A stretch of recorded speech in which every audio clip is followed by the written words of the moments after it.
I often cover unsolved disappearances from state and national parks across the country. Today, I thought I would look into the many and never-ending unsolved murder cases that also seem to happen all too often in our state and national parks. Most of these cases in today's video are Jane and John Doe circumstances.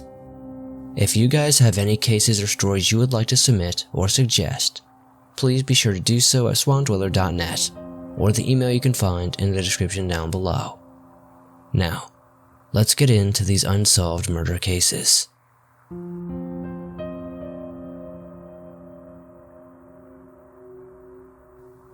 Number 1. The Jefferson County Jane Doe. Jefferson County is a rather rural area found in Illinois. Crimes in this area are usually pretty rare, and when they do happen, it's usually fairly small and petty. That, however, would change on a cold January day in 1993. Many families were enjoying the beautiful calming landscape of the Wayne Fitzgerald State Park on January 27, 1993. Two girls were walking around some bushes when they stumbled upon something nobody ever expects to see. Lying there in the bushes was the severed head of an unidentified woman. Investigators were called to the scene and determined whoever disposed of the head did not try to conceal its location very hard. Officials agreed the suspect must have thrown the head from a moving vehicle and labeled this as a murder case. This female victim was Caucasian and looked to be between the ages of 30 and 45. Dental evidence shows she had poor hygiene and had a lot of previous dental work done. A reconstruction shows that her face was still very recognizable. She had brown hair that was shoulder length. She also had a mole on her left ear. Aside from this information, nothing else is really out there. I did find one investigative blog named Real Life is Horror that did find information stating that the Jane Doe potentially had a traumatic neck or head injury in the past and could have had a wry neck syndrome. The Jefferson County Jane Doe and her murder remain a mystery till this very day.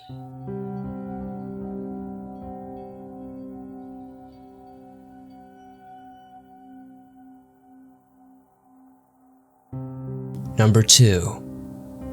Volusia County John Doe. Volusia County is situated on the east coast of Central Florida. In January 1986, an unknown man's body was found by a man cutting palmettos. The remains were from a homicide victim.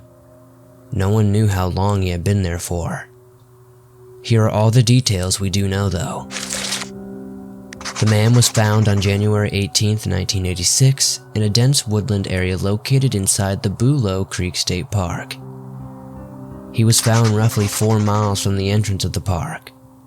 After examination, it was confirmed that he had been a victim of foul play. Most of his remains were recovered, but wildlife had spread some of his bones and were damaged. The victim was wearing clothing, most of which was rotted and decayed. From what investigators could make out, his clothes were similar to bikers. Some items were recovered from his body that day. A long sleeve shirt was found in the baseball style, a leather hat with a pin that read FTW, a Harley-Davidson belt buckle, various rings and a keychain that said KKK, member in good standing.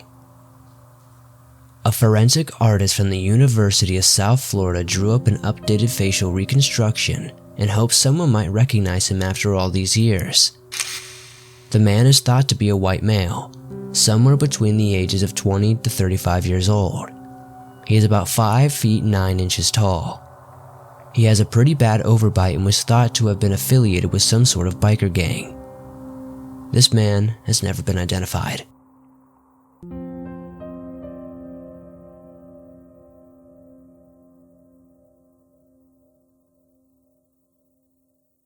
Number 3. The unsolved homicide of Amon B Johnson. Amon Johnson was found murdered on April 13, 2005 in the Hawaii Volcanoes National Park. His body was found by a park visitor near the Kahuku Ranch, which is located near the southern border of the park. Amon was 44 years of age at the time he was killed. He was wearing a tank top, shorts, socks, and oddly enough, slippers, which I personally find as a very odd footwear choice if you were at a national park. Amon was a radio host in Seattle, Washington. Investigators have yet to find a motive behind the killing and have no suspects yet at this time. Evidence shows Amon was shot one time in his upper back. Officials believe the location of his body was where the murder took place. The National Park Service and FBI say this case remains open and are still accepting tips that may help this case. A $10,000 reward has been offered for any information that will help further this case. The lead investigator on Amon's case said, "A decade has passed since the murder of Amon Johnson.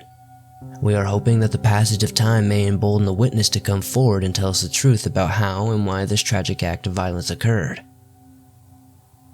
Hopefully, one day, closure will be brought to the family of Amon B Johnson, and we can make this a case closed."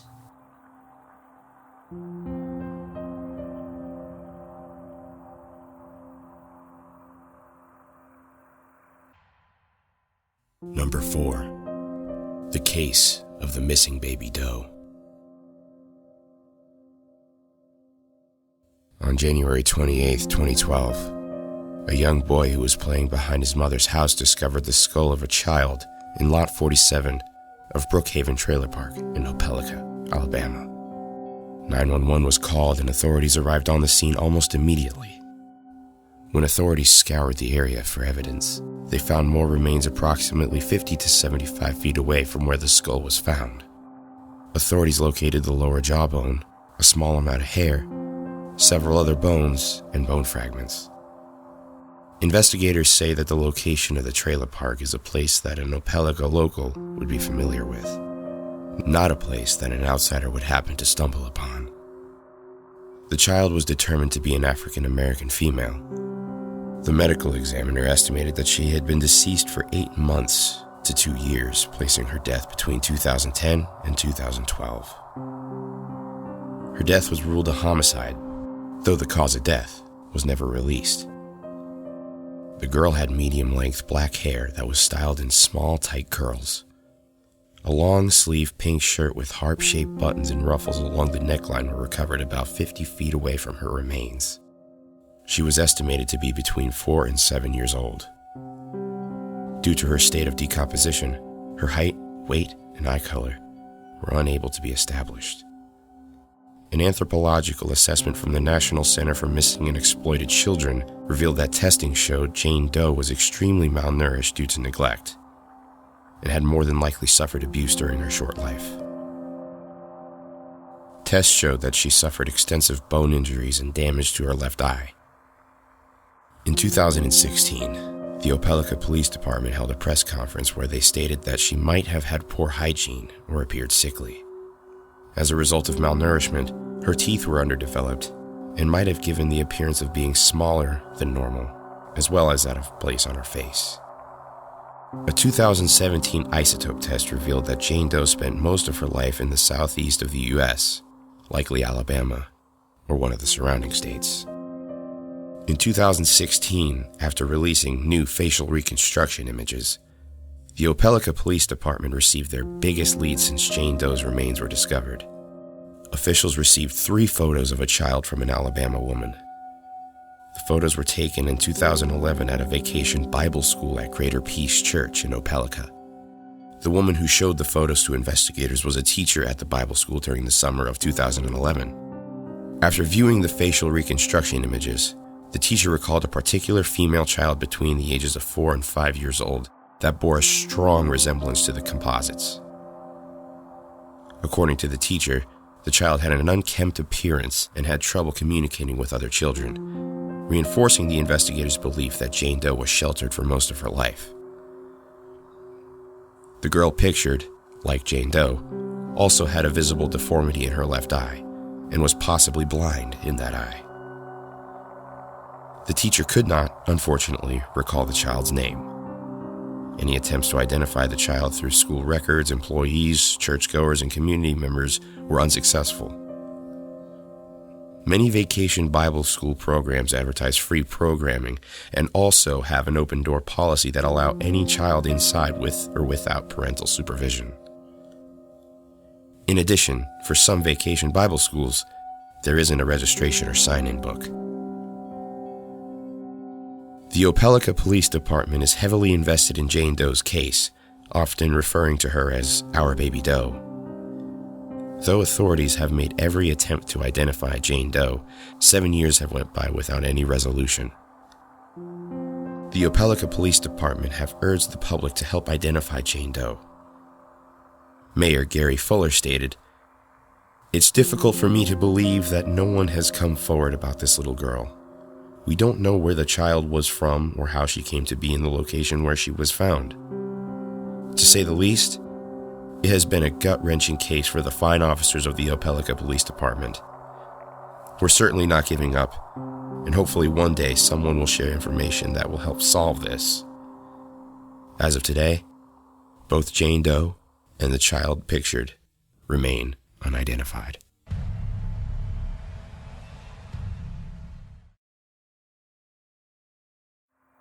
It's always tragic to hear stories of loved ones who were killed much before their time.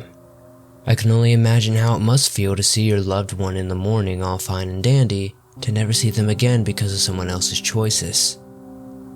It seems no matter where you are, cities, small towns, or state parks, you can't escape the dangers of man. It is my hope that sharing these cases will potentially help them get the right eyes on them and ultimately potentially solve them. If you enjoyed this video, be sure to hit that like button as it helps me out a ton. The more likes this video gets, the more YouTube recommends it to fresh new eyes. Every person we can get to see these cases could be huge. You never know who's watching. If you could share this on your social media, that would help immensely. Thank you guys for supporting the Swamps as you do. If you're new to the channel, why not subscribe and turn on notifications to never miss a new video, as I upload them almost every single day on all things natural and supernatural. If you guys aren't aware yet, you can find Swamp Dweller Scary Stories on pretty much every major podcast outlet now. You can find it on iTunes, Spotify, Podbean, and many more. You can also go to anchor.fm, find a full list of all the providers that carry my podcast, as well as supporting us through monthly donations if you ever feel so kind to do so. Now, I'll see you guys soon with another creepy video.